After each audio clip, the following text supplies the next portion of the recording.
మీ పిల్లల్ని దేవుని మార్గంలో ఎలా పెంచాలి? ఇదివరకు మనము బైబిల్లో నుంచి చాలా విషయాలు తెలుసుకున్నాం, నేర్చుకున్నాం. అయితే ఇప్పుడు మరికొన్ని విషయాలని మనము లేఖన భాగంలో నుంచి చూసుకుందాం. ప్రియమైనటువంటి తల్లిదండ్రులారా, కుటుంబస్తులారా, దేవుని బిడ్డలారా, మనం తెలుసుకోవాల్సిన విషయం ఏంటంటే, బైబిల్లో నుంచి మరియా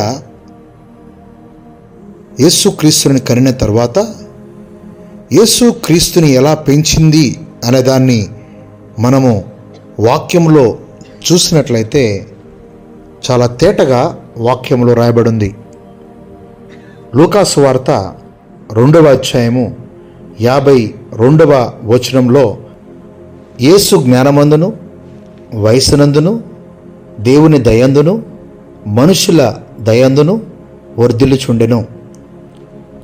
యేసు జ్ఞానము ఎక్కడి నుంచి వచ్చింది అంటే, ఇది లోకము జ్ఞానం వంటిది కాదు. అంటే మరియా దేవుని జ్ఞానంలో యేసుక్రీస్తు వారిని పెంచింది. వయసులో పెరుగుతూ ఉన్నాడు. దేవుని దయ మొదట ఉంది, తర్వాత మనుషుల దయ యేసుక్రీస్తు వారికి ఉంది. అందుకే ఆయన వర్ధిల్లుచున్నాడు. దేవుడు మనకిచ్చిన గర్భఫలాన్ని, మనకిచ్చిన పిల్లల్ని దేవుని మార్గంలో నడిపించడానికి దేవుని జ్ఞానములో, వయస్సులో, దేవుని దయలో పెంచాలి. అప్పుడు వారు దేవుని జ్ఞానంలో ఎదుగుచున్నారు కాబట్టి లోకంలో ఉన్నటువంటి శోధనల్ని, ప్రతిదాన్ని జయించగలుగుతారు. మనము చదువు నేర్పిస్తాం, పక్కవారితో కంపేర్ చేస్తాం. ఇది లోకస్తులు చేసే పని. వాళ్ళు బాగా చదువుతున్నారు, వీళ్ళు బాగా చదువుతున్నారు, నువ్వు బాగా చదవాలి, ఐపీఎస్ అవ్వాలి, ఐఏఎస్ అవ్వాలి, డాక్టర్ అవ్వాలి, ఇంజనీర్ అవ్వాలి, టీచర్ అవ్వాలి, రకరకాల కోరికలతో పిల్లల్ని పెంచుతూ ఉంటారు. అయితే కుటుంబముగా, దేవుని యొక్క బిడలముగా, దేవుని జ్ఞానంలో ఎప్పుడైతే మీ బిడ్డల్ని పెంచుతామో అప్పుడు వారు దేవుని దయలో వర్ధిల్లుతారు, మనుషులు దయలో వర్ధిల్లుతారు. అది మీకు ఆశీర్వాదకరమని దేవుడు చెప్తున్నాడు. ఎప్పుడైతే మరియా యేసుక్రీస్తు వారిని దేవుని జ్ఞానంలో పెంచిందో, సుమారు 12 సంవత్సరాలైనప్పుడు దేవాలయంలో యేసుక్రీస్తు వారు జ్ఞానాన్ని మాట్లాడుతున్నాడు. లేఖన భాగాల్లోంచి లూకాసు వార్త 2వ అధ్యాయము 40వ వచనం చదివినట్లయితే, బాలుడు జ్ఞానంతో నిండుకొనుచు ఎదిగి బలం పొందుచుండెను, దేవుని దయ ఆయన మీద ఉండెను. 42వ వచనంలో, ఆయన 12 ఏళ్ల వాడై ఉన్నప్పుడు ఆ పండుగ నాచరించుటకై వాడుక చొప్పున వారు యెరూషలేమునకు వెళ్ళిరి. 3 దినములైన తరువాత ఆయన దేవాలయంలో బోధకుల మధ్య కూర్చుండి వారి మాటలు ఆలకించుచు వారి ప్రశ్నలు అడుగుచూ ఉండగా చూచిరి. ఆయన మాటలకు వినిన వారందరూ ఆయన ప్రజ్ఞకును ప్రత్యుత్తరమే లేక విస్మయమొందిరి. ఇక్కడ మనం చూసినట్లయితే ఆయన మాటలు వినిన వారందరూ ఆయన ప్రజ్ఞకును ప్రత్యుత్తరములకును విస్మయమొందారు, ఆశ్చర్యపోయారు. ఇలాంటి జ్ఞానం ఎక్కడది? ఇది భూ సంబంధమైన జ్ఞానం కాదే. ఆయన మాటలకు విస్మయం పొందారు, ఆయన ప్రజ్ఞకు విస్మయం పొందారు. అంటే దేవుని జ్ఞానంలో మనం పెంచితే, లోకములో ఆ జ్ఞానము మాట్లాడితే అందరూ కూడా విస్మయం పొందుతారు. ప్రియమైనటువంటి దేవుని యొక్క తల్లిదండ్రులారా, దేవుని బిడ్డలారా, మీ బిడ్డలు కూడా దేవుని జ్ఞానంలో పెంచాలి. దేవుడిచ్చినటువంటి బిడ్డల్ని దేవుని కోసం పెంచినప్పుడు వారు జ్ఞానమునకు అనేక మంది విస్మయం పొందుతారు, ఆశ్చర్యపోతారు. ఎందుకంటే ఆ జ్ఞానము లోక సంబంధమైనది కాదు, పైనుండి దిగి వచ్చినది. ఆ జ్ఞానం ద్వారా లోకాన్ని జయిస్తారు.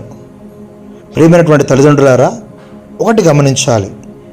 బైబిల్లో మనం చూస్తున్నాం, లోకంలో మనం చూస్తున్నాం, భార్యాభర్తలలో నుంచే సీఎంలు కానీ, పిఎం కానీ, రాజులు కానీ, అధికారులు కానీ ప్రతి ఒక్కరు కూడా స్త్రీ గర్భం నుంచే వస్తారు.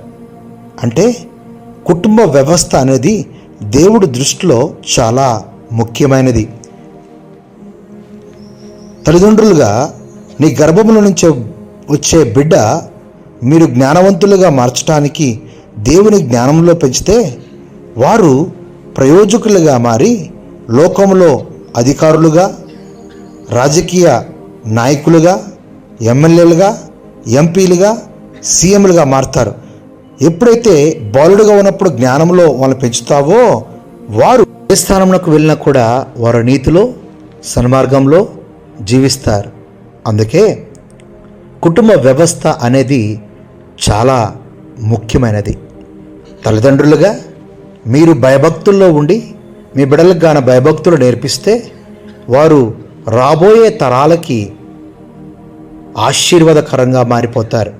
అంటే దాని అర్థము మీరు దేనితో అయితే నింపుతారో, మీరు ఏ విధంగా అయితే జీవిస్తారో అదే వారి జీవితాల్లో కూడా ఇంపాక్ట్ చేస్తుంది, అదే వారి జీవితాల్లో కూడా కనబడుతుంది. అందుకే దేవుడు మరీ ఇజ్రాయెల్తో చెప్పాడు, నీ బిడ్డలకి సృష్టికర్త గురించి చెప్పండి.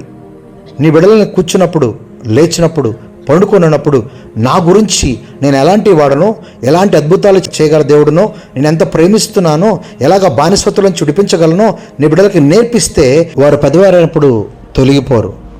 మనం ఇంకా బైబిల్లో చూసినట్లయితే హన్నాకి పుట్టినటువంటి సమూయేలు ఆ చిన్న బిడ్డని దేవునికి సమర్పించింది. పాలు విడిచిన తరువాత ఆ సమూయేలుని తీసుకొని వచ్చి మందిరంలో విడిచిపెట్టి దేవుని సేవించడానికి వదిలేసింది. ఆ రోజుల్లో దేవుని స్వరము వినుట అరుదు. పెద్దవారికి దేవుని స్వరం వినపడలే.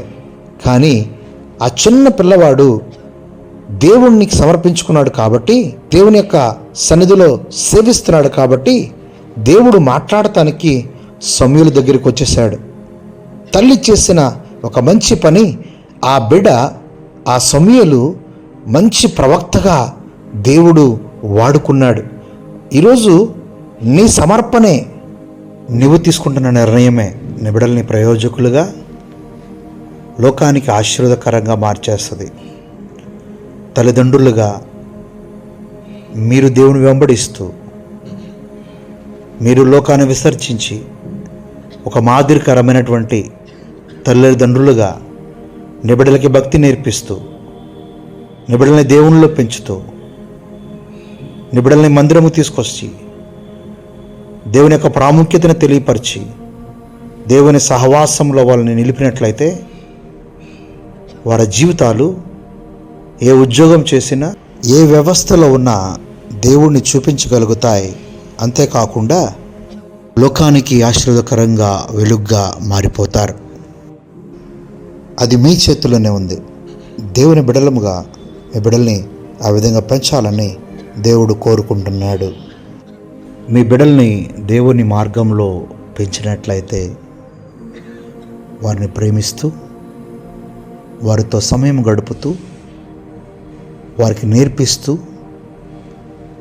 వారిని దేవుని మార్గంలో నడిపించటం ద్వారా వాళ్ళు ఏ స్థానంలోకి వెళ్ళినా నీతిగా, పరిశుద్ధతతో, దేవుని అందులో భయంతో జీవిస్తారు. కాబట్టి సమాజానికి, లోకానికి, నీ కుటుంబానికి ఆశీర్వాదకరంగాను మంచి పేరు సంపాదించుకొని రాబోయే తరాన్ని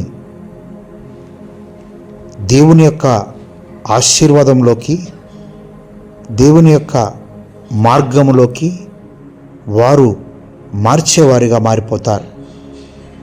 ఈ వాక్యము మీ జీవితాల్లో నెరవేర్చబడాలని కోరుకుంటూ, ఇది వింటున్నటువంటి మీ కుటుంబాలు, తల్లిదండ్రులుగా మీ బిడ్డలు కూడా మొండివారిగా కాకుండా, కోపముతో అనేక వాటికి బానిసై ఉన్నటువంటి మీ బిడ్డల్ని దేవుడు దర్శిస్తున్నాడు. మీ బిడ్డల్ని దేవుని కోసం పెంచి లోకంలో, సమాజంలో ప్రతి మొండితనాన్ని దేవుడు తీసివేసి మంచి పేరు ప్రఖ్యాతులు సంపాదించుకొని దేవుని కోసము జీవించి దేవుని ద్వారా ఆశీర్వదించబడుదురు గాక. ఆమెన్. గ్రేసీ, విన్నావా? ఈరోజు దేవుడు ఎంత చక్కగా మాట్లాడాడో, బిడ్డల్ని ఏ విధంగా పెంచాలో, దేవుని భయము ఎలాగా నేర్పించాలో, మనము భయభక్తులు కలిగి మన బిడ్డలకు కూడా దేవుని భక్తిలో ఎలా పెంచాలో దేవుడు చక్కగా వివరించాడు. నువ్వేమంటావు? మనతో మాట్లాడినట్టే ఉంది కదా గ్రేసీ? అబ్బా, అవునండి. నిజంగా మన కుటుంబంతోనే మాట్లాడినట్టుంది. మన కుటుంబ పరిస్థితులు దేవుడు చూస్తున్నాడు అనుకుంటున్నాను. ఎందుకంటే మనము ఎలాగైతే ఇబ్బంది పడుతున్నామో బిడ్డల విషయంలో, వాక్యములో మాత్రం వారిని ఎలా పెంచాలో, వారికి ఏ బోధ చేస్తే వారు ఈ సమాజానికి పనికొచ్చే వారిగా దేవుని జ్ఞానంలో వారు ఎదగగలుగుతారో నిజంగా దేవుడు మాట్లాడాడండి. కుటుంబం అనేది ఒక అద్భుతమైనటువంటి ఈ యొక్క సృష్టిలోనే దేవుడు నియమించినటువంటి గొప్ప పాత్ర అండి. తల్లిదండ్రులది బిడ్డల పట్ల గొప్ప బాధ్యత అయి ఉంటున్నది. వారి పెంచే విధానములో కానీ, వారిని మనము మోటివేషన్ చేస్తూ నడిపించే విధానములో కానీ దేవుని జ్ఞానముతోనే మనం వారిని నడిపించాలి. అప్పుడే సాధ్యపడుతుంది. అవునవును గ్రేసీ, చాలా చక్కగా చెప్పావు. కుటుంబ వ్యవస్థలో నుంచే ప్రతి వ్యవస్థ కూడా బయటకు వస్తుంది. సీఎంలైనా, డాక్టర్స్ అయినా, ఇంజనీర్స్ అయినా, ఐపీఎస్లైనా, ఐఏఎస్లైనా, టీచర్స్ అయినా, వారందరూ కూడా లోకానుసారంగా జీవిస్తే, లోక జ్ఞానంలో ఎదిగితే వాళ్ళు సన్మార్గంలో, నీతిలో నడవలేరు. కానీ దేవుని జ్ఞానంలో మన బిడ్డల్ని ఎప్పుడైతే పెంచుతామో వారు సన్మార్గంలో, నీతిలో నడుస్తారు. అందుకే ఈరోజు ఒక నిర్ణయం తీసుకుందాం. మన బిడ్డలనైతే లోకానికి, రాబోయే తరానికి ఆశీర్వాదకరంగా ఉండటానికి, భక్తిలో పెంచడానికి మనం నిర్ణయం తీసుకుందాం. ఏమంటావు? అంతేకాకుండా మనము ఫస్ట్ దేవుని భక్తిలో, ప్రార్థనలో మనముంటే వారికి కూడా మనము నేర్పించి ప్రతిరోజు కూడా ఎలాగా బిడ్డల్ని పెంచాలో ఆ విధంగా పెంచుతూ ఈ లోకానికి ఒక వెలుగుగా మారుద్దాం. ఏమంటావు? అవునండి, మీరన్నట్టు ఇక నుండి ఒక మంచి నిర్ణయంతో, దేవుని జ్ఞానముతో మన పిల్లల్ని మనం పెంచుదాం. ఇదే వారి ఎదుగుదలకు ప్రారంభమెట్టు. అలాగే గ్రేసీ, ప్రార్థన చేసుకొని పడుకుందాం. రేపటి నుంచి స్టార్ట్ చేద్దాం. ఓకేనా? అలాగే అండి. మీరిప్పుడు ప్రార్థన చేస్తారా? ప్రేమగల తండ్రి యేసయ్యా, నీకు ఎంతో వందనాలు. నిజముగా ఈరోజు మేము ఒక నిర్ణయం తీసుకున్నాం. మేము భక్తిలో ఎదుగుతూ బిడ్డలను కూడా భక్తిలో పెంచాలని, మా కుటుంబానికి ఆశీర్వాదకరంగా, లోకానికి మేలుకరంగా, దేశానికి వెలుగుగా మార్చడానికి మా బిడ్డల్ని నీ సన్మార్గంలో, నీ భయభక్తుల్లో, నీ జ్ఞానములో పెంచే కృపని దయచేస్తున్నందుకు వందనాలు ప్రభువా. అన్ని విషయాల్లో మా బిడ్డలు ఎదుగులాగున నీ కృప చూపిస్తున్నందుకు, లోకములో వాళ్ళు పడిపోకుండా లోకాన్ని జయించేవారిగా మేము తయారు చేయటానికి మాకిచ్చిన బాధ్యతకై, మాకిచ్చిన కృపకై వందనాలు. యేసు నామములో ప్రార్థిస్తున్నాము తండ్రి. ఆమేన్. ఆమేన్. నానా చిక్కు, వాక్యం విన్నావు కదా? అన్ని విషయాల్లో ప్రార్థనతో, దేవుని వాక్యంతోనే ముందుకు వెళ్ళాలి. అప్పుడే మీ భవిష్యత్తులు దేవుడు గొప్పగా ఆశీర్వదిస్తాడు.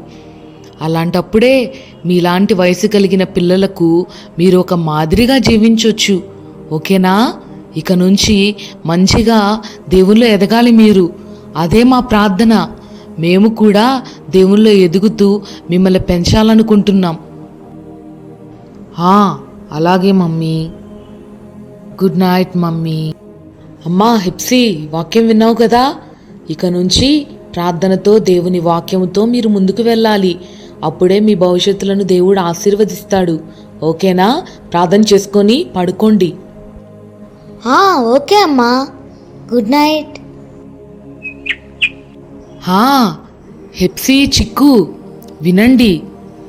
ఈరోజు మీకు ప్రార్థన ఎలా చేయాలో నేర్పిస్తాను.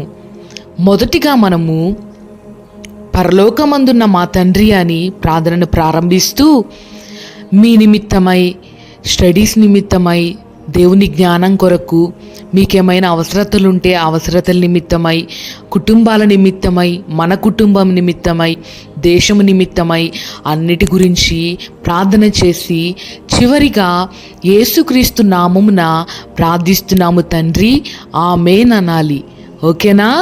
ఇలాగ ప్రార్థన చేస్తే దేవుడు మీ మొరలను ఆలకిస్తాడు. ప్రతి ప్రార్థనకు జవాబునిచ్చి మిమ్మల్ని ఆశీర్వదిస్తాడు. సరేనా? సరే మమ్మీ. ప్రతిరోజు చేసుకోవాలా ఇలాగే ప్రేయరు? అవును, ప్రతిరోజు ఇలాగే చేసుకోవాలి. చాలా బాగా చెప్పావు మమ్మీ. ఓకే మమ్మీ, ఇక నుంచి అలాగే చేస్తాం. ఏది హిప్సీ, నువ్వు ఒకసారి ఎలా ప్రార్థన చేస్తావో చెయ్యమ్మా. అలాగే మమ్మీ. కళ్ళు మూసుకుందాం. అన్నయ్య, కళ్ళు మూసుకో. ప్రార్థన చేస్తున్నా కదా నేను. హెప్సీ, కళ్ళు మూసుకుంటాడులే అమ్మా అన్నయ్య. నువ్వు ముందు ప్రార్థన చెయ్యి. పరలోకమందున్న మా తండ్రి, మా కుటుంబాన్ని దీవించండి యేసయ్యా. మేము మా తల్లిదండ్రుల మాట వినే మంచి బిడ్డలుగా మమ్మల్ని దీవించండి. చదువుల్లో మాకు నీ జ్ఞానం అనుగ్రహించేసయ్యా. ఫస్ట్ ర్యాంకులో పాస్ అవ్వాలి యేసయ్యా. మా చుట్టూ ఉన్న కుటుంబాలను దీవించండి యేసయ్యా. మా దేశమును దీవించండి యేసయ్యా.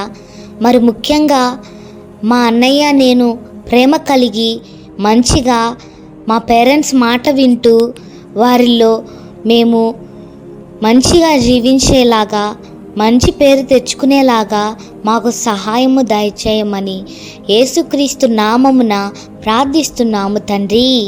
ఆమేన్. ఆమేన్. ఆమేన్. అబ్బో హెప్సీ, బాగా చేసావే ప్రేయర్. బాగా చేసావమ్మా హెప్సీ ప్రేయర్. ఇలాగే ఉదయము సాయంత్రము కూడా మీరు ప్రార్థన చేసుకుంటూ వెళ్ళాలి. ఓకేనా? పదండి అయితే స్కూల్కి రెడీ అవ్వండి. టైం అవుతుంది, వెళ్దురు కానీ. ఏమవే గ్రేసీ, ఈరోజు పిల్లలకి ఏం నేర్పించావు? ఈరోజు ఉదయం ప్రార్థన ఎలా చేయాలో మన పిల్లలకి నేర్పించానండి.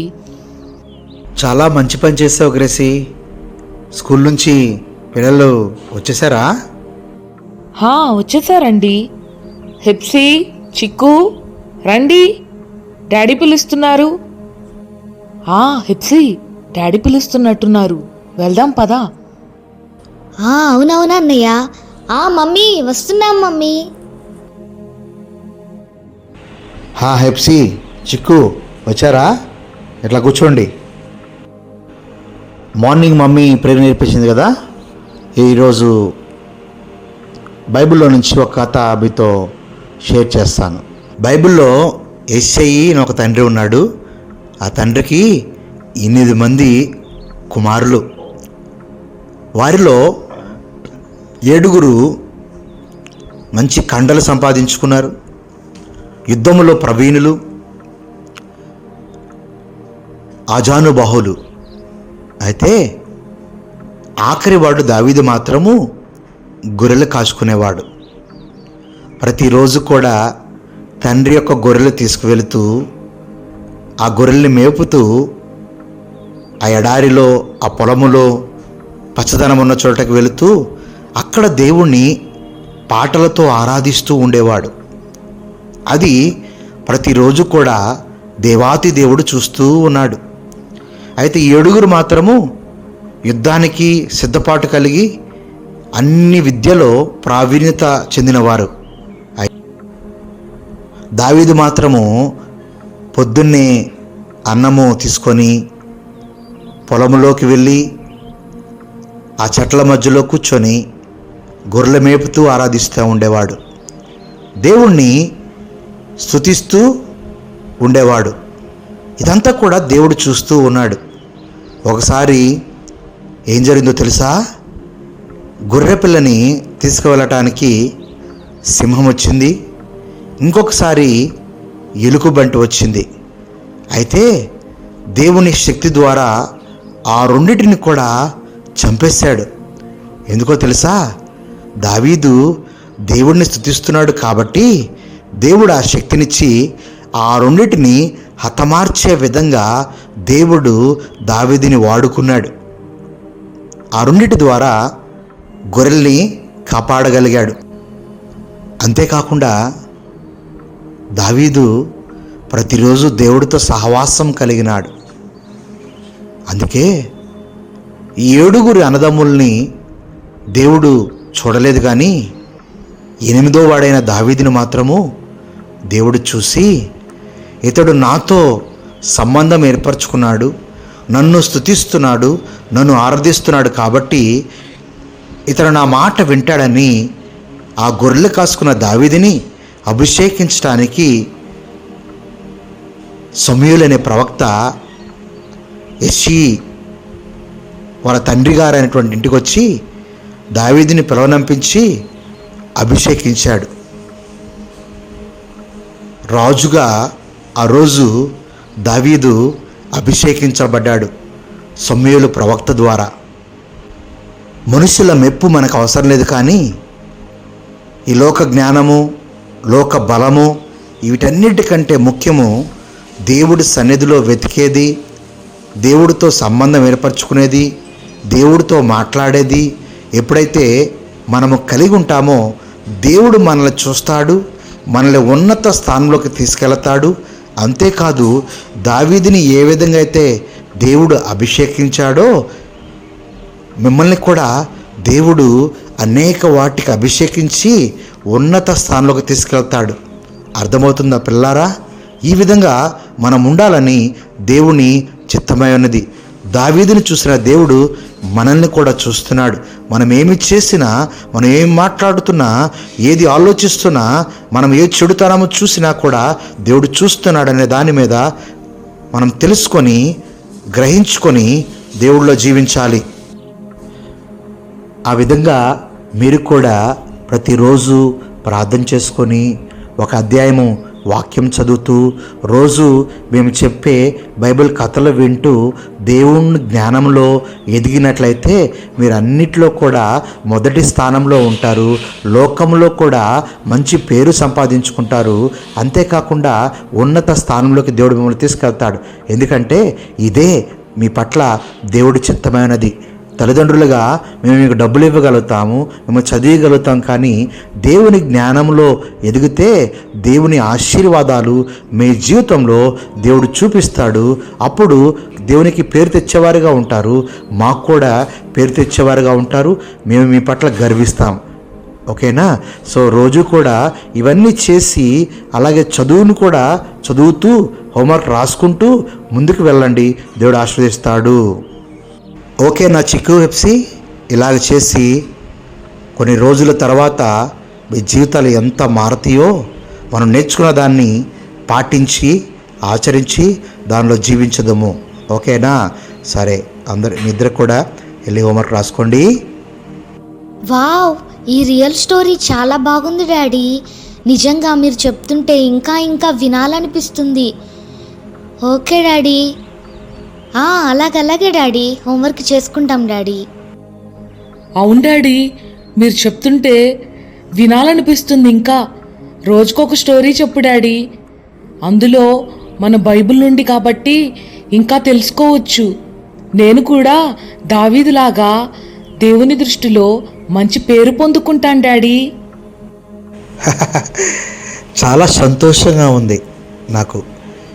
ఈరోజు దేవుడు చాలా విషయాలు మనకి నేర్పిస్తూ ఉన్నాడు. మీరు దేవునిలో ఇలాగే ఎదుగుతూ వాక్యములో, ప్రార్థనలో, తల్లిదండ్రులు చెప్పిన మాటలు వింటూ సంఘానికి వెళ్తూ ఉంటే అన్ని విషయాలకు కూడా మీరు ఉన్నత స్థానంలోకి దేవుడు మిమ్మల్ని తీసుకెళ్తాడు. అంతేకాదు దేవుడిని మహిమ తెచ్చేవారిగా మీరు ఉంటారు. అలాగా ఉండాలనే దేవుని చిత్తమై ఉన్నది. హెప్సీ, చిక్కు వింటున్నారా? అయితే మీరు అన్ని విషయాల్లో ఉన్నతంగా ఎదుగుతారు. ఇక నుంచి చూస్తారు కూడా మీ జీవితాల్లో ఎంత మార్పు వస్తుందో. అల్లరి కానీ అన్నీ పోతాయి. భయభక్తులు కలిగిన వారిగా ఇతరులకి గొప్ప సాక్షులుగా మీరుంటారు. ఈ విధంగా ఉండాలని తల్లిదండ్రులుగా మేము కోరుకుంటున్నాం, దేవుడు కూడా కోరుకుంటున్నాడు. గ్రేసీ, ఆఫీస్కి వెళ్ళొస్తాను. పిల్లలు స్కూల్కి వెళ్ళిపోయారు కదా? అలాగే అండి, జాగ్రత్తగా వెళ్ళిరండి. మరి వెళ్ళిపోయారు. చిక్కు హెప్సీని పంపించేశాను. ఈవినింగ్ మీరు ఆఫీస్ నుండి వచ్చిన తర్వాత మీతో ఒక గుడ్ న్యూస్ చెప్పాలనుకుంటున్నానండి. అబ్బో, అవునా? ఓకే, త్వరగా వచ్చేస్తాలే గ్రేసీ. చెప్పు గ్రేసీ, ఏదో ఆఫీస్ నుంచి వచ్చిన తర్వాత గుడ్ న్యూస్ అన్నావు, ఏదో షేర్ చేసుకుంటా అన్నావు కదా? అవునండి, ఎప్పుడెప్పుడు మీరు ఇంటికి వస్తారా, ఈ గుడ్ న్యూస్ని మీతో షేర్ చేసుకుందామా అని ఎదురు చూస్తూ ఉన్నానండి. చాలా ఎక్సైటెడ్గా ఉన్నావు గ్రేసీ, త్వరగా చెప్పు, వినాలనుంది. అదే అండి, కొన్ని నెలల నుంచి గమనిస్తున్నాను, మన పిల్లల్లో చాలా మార్పు వచ్చిందండి. అల్లరి అంతా తగ్గింది, బాగా చెప్పిన మాట వింటున్నారు. ఇంకోటి ఏంటంటే ప్రోగ్రెస్ రిపోర్ట్ వచ్చిందండి. అందులో మన పిల్లలు ఇద్దరికీ, చిక్కుకి హెప్సీకి మంచి ర్యాంక్ వచ్చిందండి. నిజంగా చాలా చేంజెస్ని చూడగలుగుతున్నామండి పిల్లల్లో. అదేనండి చెప్దామని మీతో అనుకుంటూ ఉన్నాను. ఇంకొక విషయం అండి, మన పిల్లలు దేవుని పాటలు ఇప్పుడు చక్కగా నేర్చుకుంటున్నారు, మంచిగా వాక్యం చదువుతున్నారు. దేవుని సన్నిధికి వెళ్ళాలంటే చకచకా రెడీ అయిపోతున్నారు. నిజంగా చాలా మారిపోయారండి మన పిల్లలు. దేవుని సన్నిధిలో వారు ఇట్లా ఎదుగుతూ ఉంటే ఎంతో సంతోషమో కదండి మనకు. వావ్, మంచి ర్యాంక్ వచ్చిందా? పాటలు నేర్చుకుంటున్నారా? వాక్యం, ప్రార్థన రోజు చేస్తున్నారా? ఇది మంచి వార్తే. గ్రేసీ, దేవుడు మన ప్రార్థనకి జవాబిస్తున్నాడు. మనం నేర్పించినట్టు బిడ్డలు నేర్చుకుంటున్నట్లయితే ఇంకా వారు చాలా ఉన్నతమైన స్థానంలోకి వెళ్ళిపోతారు. ప్రభువుకే మహిమ, దేవునికే మహిమ. నిజంగా చాలా సంతోషంగా ఉంది. ఇదే కదా మనం కోరుకుంది, ఇదే కదా దేవుడు కూడా కోరుకుంది. మన ద్వారా బిడ్డలు నేర్చుకుంటూ భక్తిలో ఎదిగితే మన కుటుంబము అన్నిట్లో వర్ధిల్లుద్ది, ఆశ్రయించబడుద్ది. పెర్సీ, నిజముగా ఈరోజు దేవుడు నాతో మాట్లాడాడు. ఇన్ని రోజులు నేను తృణీకరించాను, అసహించుకున్నాను, త్రోసివేశాను. నీ మాటలు నేను పట్టించుకోలేదు. డబ్బులు ఇస్తున్నానులే, అన్నీ నేను చేస్తున్నానులే అనుకున్నాను. కానీ నేను కుటుంబం పట్ల బాధ్యతగా లేకుండా ఎవరికి ఎంత ప్రాధాన్యత ఇవ్వాలో అది ఇవ్వకుండా ఇంతకాలము జీవించాను. నిన్ను బాధ పెట్టినందుకు నన్ను క్షమించవే. అయినా కూడా నీవు అన్నిటిని భరించావు, కుటుంబాన్ని ఇంత దాకా తీసుకొచ్చావు. నిజముగా నాకు ఇలాంటి భార్య దొరికినందుకు నేను ఈరోజు దేవుణ్ణి స్తుతిస్తూ ఉన్నాను. బిడ్డల్ని ప్రేమించలేకపోయా, నేను ప్రేమించలేకపోయా, నా బాధ్యతను నేను నిర్వర్తించలేకపోయా.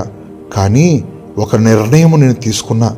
ఈ రోజు నుంచి కుటుంబాన్ని, బిడ్డల్ని ప్రేమించి వాళ్ళ యొక్క బాగోగులు చూసుకుంటూ వాళ్ళు దేవుణ్ణిలో ఎదిగేలాగా, వారు దేవుణ్ణి ప్రేమించేలాగా నేను నా పనిని నిర్వర్తించాలని కోరుకుంటున్నాను.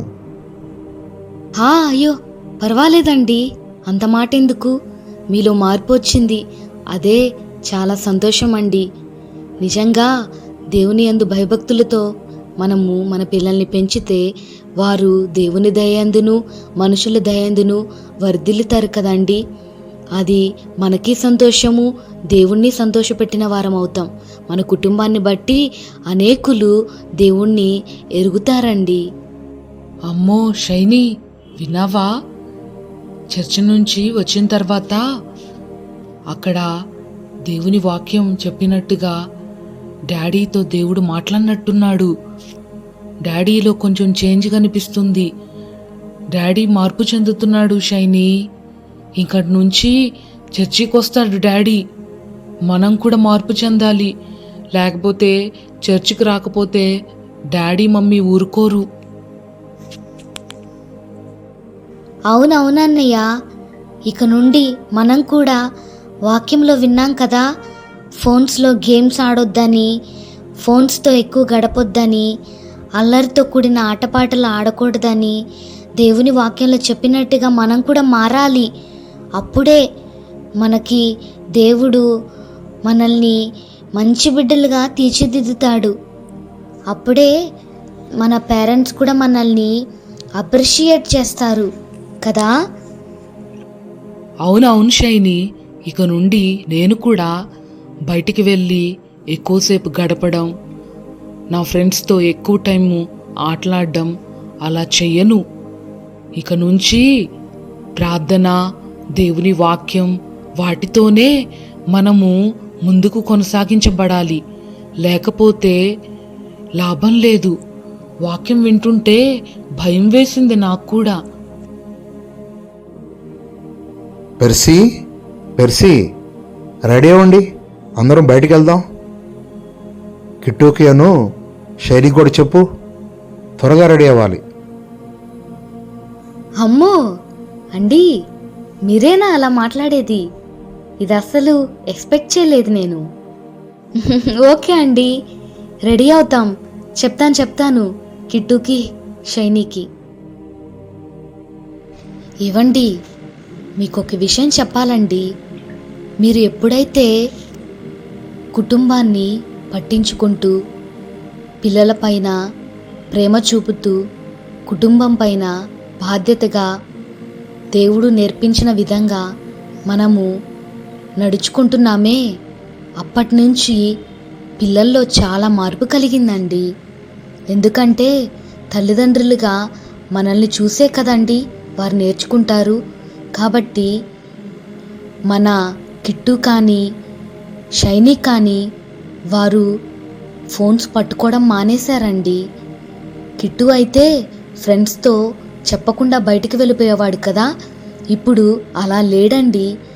కొంత టైం ఆడుకొని వెంటనే ఇంటికి వచ్చేసి ప్రార్థన చేసుకోవడం, వాక్యం చదువుకోవడం చేస్తున్నాడండి. షైనీ కూడా చాలా మారిందండి. Wow, praise god. నిజమా పెర్సీ? మన బిడ్డలు అయితే దేవుడు గొప్పగా తీర్చిదిద్దాడు. ఉన్నత స్థానంలోకి దేవుడు తీసుకెళ్ళి ఆశీర్వదిస్తాడు.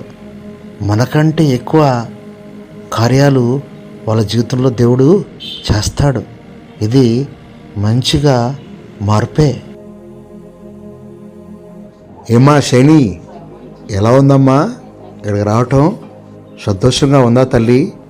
చాలా రోజుల తర్వాత మీతో ఇలా కలిసి ప్రేమగా ఇలా వచ్చాయి కదా, నీకేమనిపిస్తుంది? చాలా సంతోషంగా ఉంది daddy. I love you daddy. నిజంగా మీరు మా పట్ల చూపుతున్నటువంటి ప్రేమ చాలా సంతోషాన్ని కలిగిస్తుంది డాడీ. మీరు అప్పట్లాగా లేరు డాడీ. ఇప్పుడు మమ్మల్ని మంచిగా చూసుకుంటున్నారు. దేవునిలో మనందరం మంచిగా ఉంటున్నాం. అదే బాగుంది డాడీ. కిట్టు, నీకేమనిపిస్తుంది? ఈ రెస్టారెంట్లో అన్నీ బాగున్నాయా? నీకు సంతోషం అనిపిస్తుందా? ఓ, చాలా హ్యాపీగా ఉంది డాడీ. ఇలాగే మనం అప్పుడప్పుడు బయటికి వస్తే చాలా హ్యాపీగా ఉంటుంది కదా డాడీ. మనం ఎలాగైతే చర్చికి సంతోషంగా కలిసి వెళ్తున్నామో అలాగే అప్పుడప్పుడు ఇలా వస్తే బాగుంటుంది daddy. I love you a lot daddy. నిజంగా చాలా రోజుల తర్వాత పిల్లల్లో ఇంత సంతోషాన్ని చూస్తున్నాం కదండి. నిజంగా కుటుంబంగా ఇలా దేవునిలో కలిసి ఉంటే ఈ విధంగా దేవుడు అన్ని రీతిలుగా మనకు సంతోషాన్ని ఇస్తాడు కదండి. అవును పెర్సీ, కిట్టులో షైనీలో ఇంత సంతోషం ఎప్పుడూ చూడలేదు. ఎందుకంటే వారితో నేను కలిసి లేను కాబట్టి. ఏదో ఉన్నానంటే ఉన్నాను ఇప్పుడు దాకా. కానీ ఈరోజు వాళ్ళ ముఖంలో సంతోషం చూసి నాకు చాలా సంతోషంగా ఉంది. అసలు కుటుంబాలంటే ఇలాగే ఉండాలి. దేవుళ్ళో, భక్తిలో, ప్రేమలో ఐక్యత కలిగి ఉంటే ప్రతి కుటుంబంలో కూడా ఇలాంటి సంతోషాన్ని దేవుడు కలిగిస్తాడు. నిజమే. హలో ఎవ్రీవన్, చూశారు కదా, మీ పిల్లల్ని దేవుని మార్గంలో ఎలా పెంచాలో ఈ 2 కుటుంబాల ద్వారా మనం నేర్చుకోవాల్సిన విషయాలు చాలా ఉన్నాయి. తల్లిదండ్రులుగా మీరు భక్తిలో ఉండి మీ బిడ్డల్ని కూడా భక్తిలో పెంచి దేవుని చిత్తాన్ని నెరవేర్చే కుటుంబాలుగా ఉండాలని, మీ బిడ్డల్ని క్రమశిక్షణతో, ప్రార్థనతో, వాక్యముతో, సంఘ సహవాసంతో పెంచినట్లయితే లోకానికి ఆశీర్వాదకరంగా దేవుణ్ణి సంతోషపెట్టేవారిగా నీ బిడ్డలు మారిపోతారని ఈ యొక్క స్టోరీ ద్వారా మనకు దేవుడు తెలియపరుస్తూ ఉన్నాడు. మీరు కూడా మీ బిడ్డలతో సమయం గడిపి వాళ్ళని ప్రేమించి వాళ్ళ బాగోగులు తెలుసుకొని వాళ్ళతో సంతోషంగా జీవించి భక్తిలో, సన్మార్గంలో నడిపించేవారిగా ఉంటూ అనేక మందికి, లోకానికి, రాబోయే తరానికి ఒక వార్తని పంపిస్తూ ఆశీర్వాదకరంగా మారిపోతారని ఈ వీడియో ద్వారా మేము తెలియపరచడానికి ప్రయత్నం చేశాం.